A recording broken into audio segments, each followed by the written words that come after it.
اب ادھر جنگل میں ایج 100+ ہو گئی، اور ابو ذر کے ساتھ ان کی بوڑھی بیوی اور چھوٹی بچی، بیٹا بھی گیا تھا ساتھ میں لیکن وہ بیٹا مر گئے. وہ ایک الگ میں میسیج اس میں ہے ظہور امام زمانہ کا، جو میں الگ مجلس میں دیتا ہوں، ابھی چھوڑ دیجیے. اب ادھر مر گئے. جنگل تو میں صرف محاورے میں کہہ رہا ہوں نا، ڈیزرٹ. بوڑھی بیوی، چھوٹی سی ایک بچی. اب وہ بوڑھی بیوی بیچاری آ کے سڑک کے کنارے بیٹھ گئی. یہ ایک مین ہائی وے تھی اس زمانے کی، مین ہائی وے پیرس سے چلتی تھی اور یمن تک جاتی تھی، سیریا سے مدینہ، مدینہ سے مکہ، مکہ سے یمن. وہ سڑک کے کنارے آ کے بیٹھ گئی. ڈیٹ آپ کو یاد ہوگی، آپ سے مطلب جو لوگ حج کر چکے ہیں، 5 ذی الحجہ کو ہم لوگ حج سے 4 دن پہلے حضرت ابو ذر کے وفات کی مجلس کرتے ہیں مکے کے اندر، تو اسی وجہ سے کرتے ہیں. حج شروع ہونے میں 4 دن رہ گئے. ابو ذر کا انتقال ہوا اور وہ بڑھیا حذیفہ ابو ذر کی بیوہ سڑک پہ آ کے بیٹھ گئے. اب یہ سڑک خالی، حج کا سیزن، سب لوگ مکے پہنچ چکے ہیں.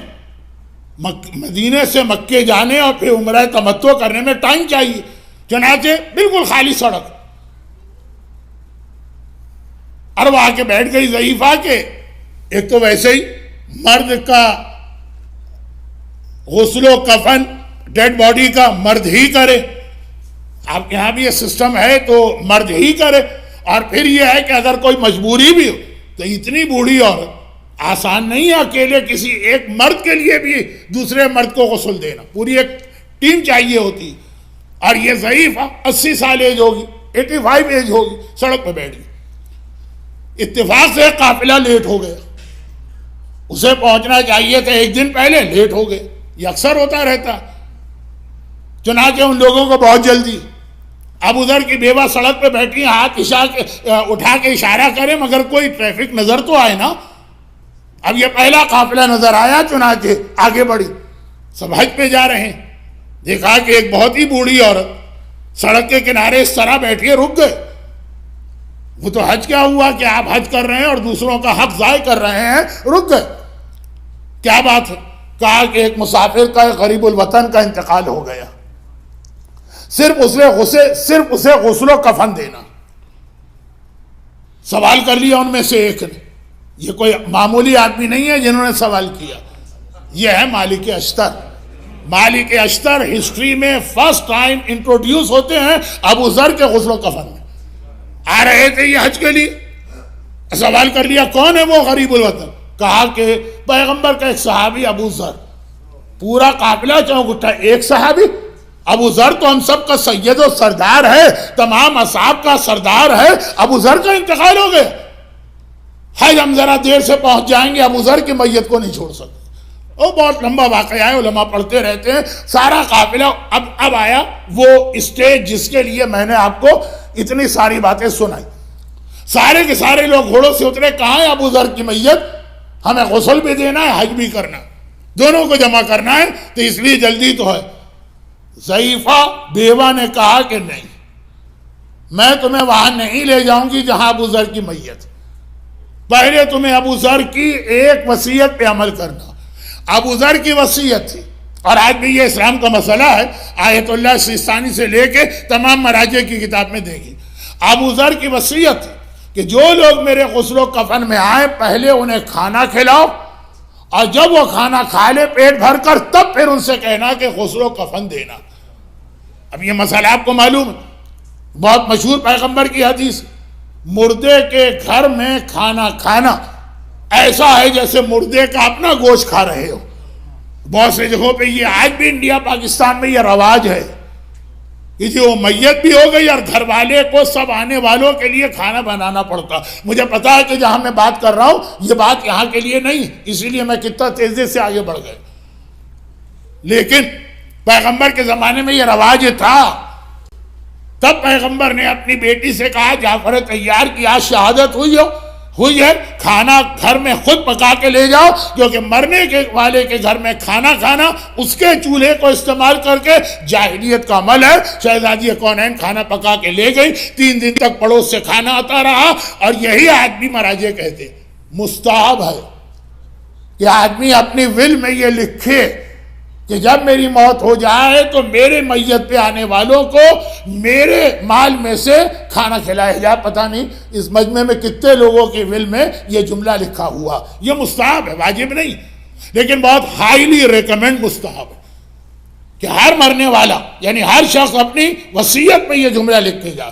ابو ذر، ان سے زیادہ سنت رسول پہ عمل کون کرے گا؟ چنانچہ ایک مرتبہ بیوہ نے کہا کہ ابو ذر نے مجھ سے سختی کے ساتھ کہا کہ پہلے انہیں کھانا کھلاؤ اور اس کے بعد پھر کہنا کہ غسل و کفن دو. اب جلدی بھی ہو رہی، غسل و کفن دینا ہے ابو ذر جیسے عظیم صحابی اور حج پر پہنچنا بھی ہے، لیکن جو کہ وصیت سے مجبور ہو گئے. پہلے کھانا کھایا ابو ذر کے مال سے، جماعت کے پیسے سے نہیں، لوگوں کے ڈونیشن سے نہیں، ابو ذر کے اپنے مال سے. جو اصل مسئلہ ہے وہ یہ کہ آپ کے اپنے مال سے آپ کی میت پہ آنے والے لوگ کھانا کھائیں. خیر وہ ایک الگ چیز ہے جس پہ میں بعد میں بات کروں گا. اس کے اب یہ کیا یہاں پہ کیا اصول بنا، میں کہنا اس مثال کے ذریعے کہنا کیا چاہ رہا ہوں. ابو ذر جیسا صحابی اپنی تمام تر عظمت کے باوجود، ڈسپائٹ آل ہز گریٹنس، وہ اہل بیت میں شامل نہیں ہے. سلمان پھر بھی اہل بیت میں، لیکن شامل ہونے کے باوجود سلمان کا اسٹیٹس بہت لو ہے، اہل بیت بہت ہی بلند. ابو ذر اہل بیت نہیں.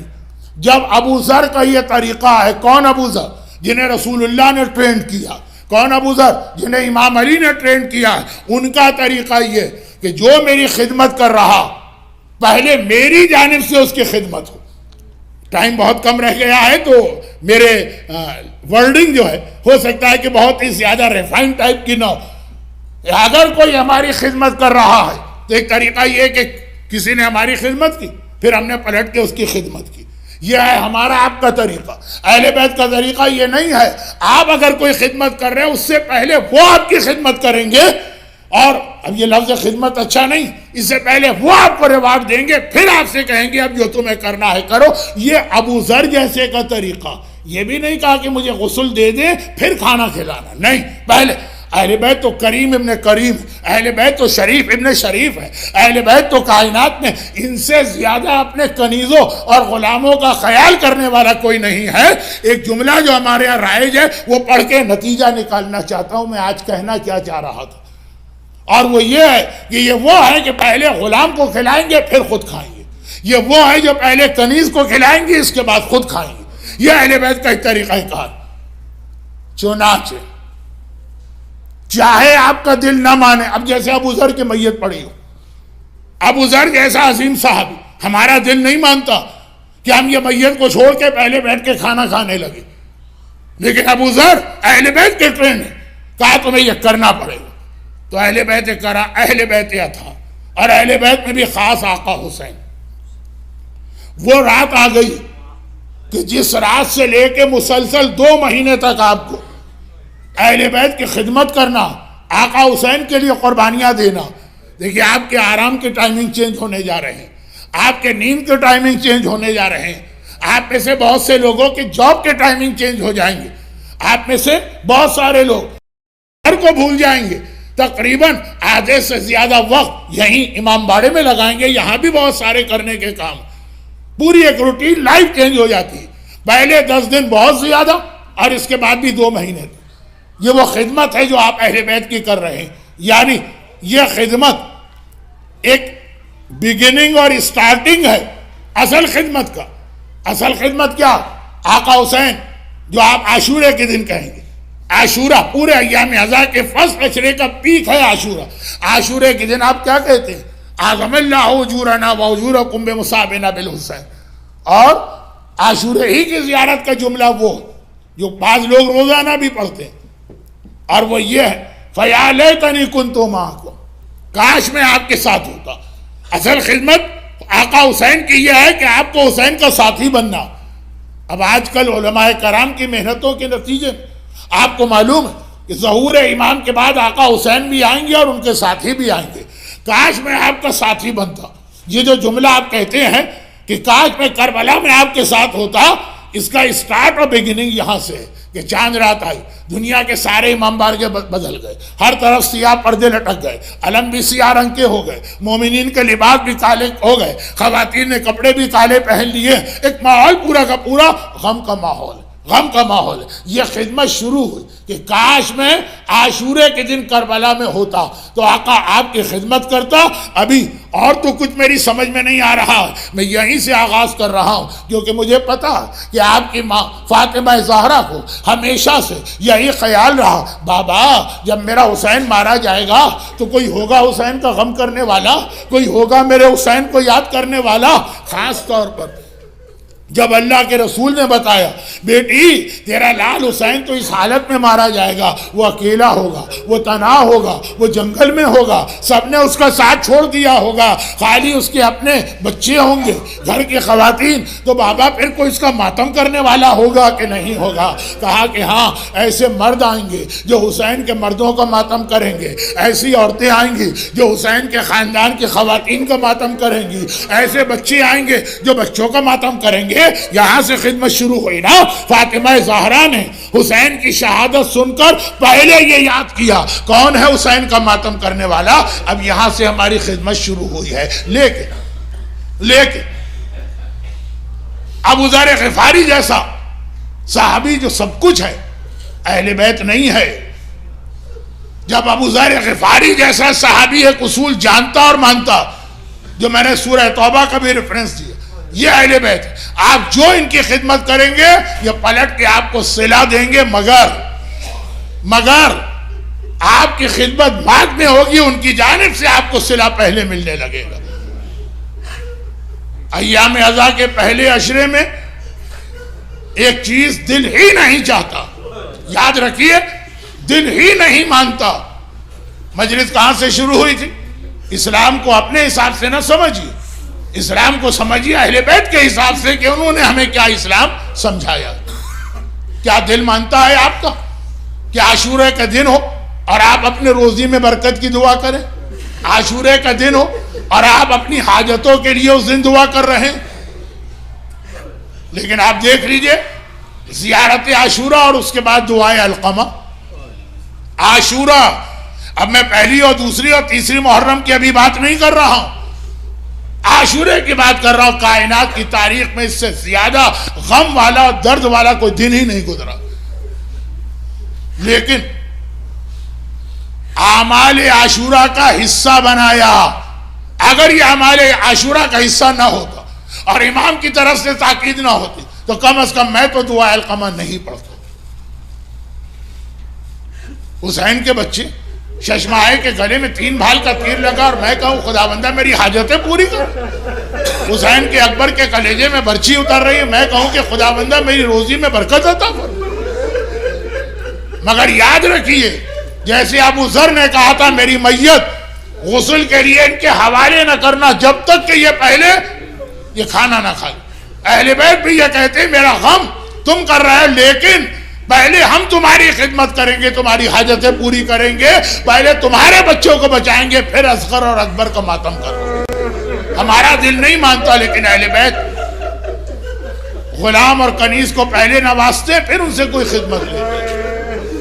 تو اب اعمال عاشورہ میں جو دعائیں ہیں وہ تو انشاءاللہ 3 4 5 دن کے بعد آئیں گی، لیکن چاند رات اور اس کے بعد جو یہ محرم کی راتیں، اللہ کا ایک ایسا بندہ والفجر ولیال عشر، فجر کی قسم 10 راتوں کی قسم، یہ 10 راتیں حسین پہ کیسے گزری ہیں؟ 9 میدان کربلا میں اور 1 رات سفر میں، جو آج کی رات، اور اللہ خوش ہو کے کہہ رہا ہے کہ حسین مانگ کیا مانگتا ہے، اور حسین کہتے ہیں یہ میرے چاہنے والے ہیں، میں جو مانگ رہا ہوں ان کے لیے مانگ رہا ہوں، مجھے اپنے لیے کچھ نہیں چاہیے۔ چنانچہ ان راتوں میں دعائیں بھی آئی ہیں، اپنی حاجتیں، میں پھر پلٹ کے کہتا ہوں میرا تو دل ہی نہیں مانتا کہ غم کی اتنی بڑی بڑی راتیں اور میں اپنی روزی کی بات کروں، لیکن خود اہل بیت کا طریقہ کار، جیسے ابو ذر نے کہا میری میت کے قریب بھی نہ آنا جب تک کہ میری اس خوشی کا خیال نہ کرو، یہی اہل بیت کا طریقہ۔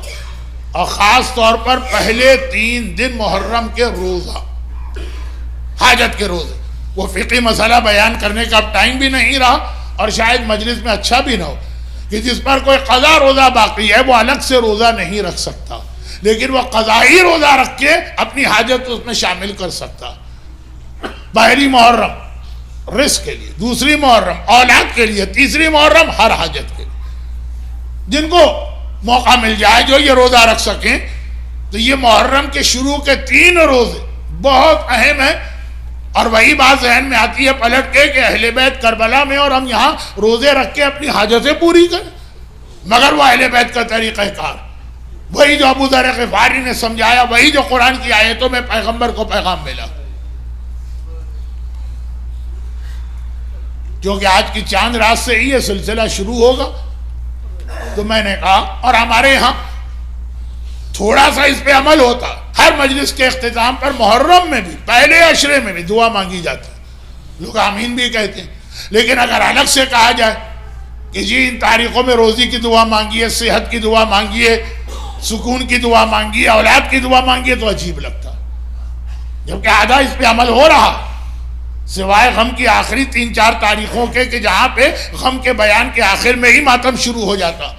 تو بہرحال یہ بہت اہم راتیں، اور یہاں پہ ایک سوال آ رہا ہے جس کا جواب میں چند سال پہلے 8 محرم کی مجلس میں دے چکا ہوں، اور وہ یہ ہے کہ اہل بیت تھا حسین کی ماں فاطمہ زہرا، وہ کہہ رہی ہے تمہاری ازاں آج سے شروع ہو رہی ہے، لیکن یہ ہم بعد میں تم سے قبول کریں گے، پہلے تم بتاؤ کہ تمہیں ہم سے کیا چاہیے۔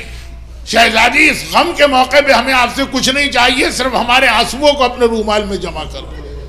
کہا کہ نہیں،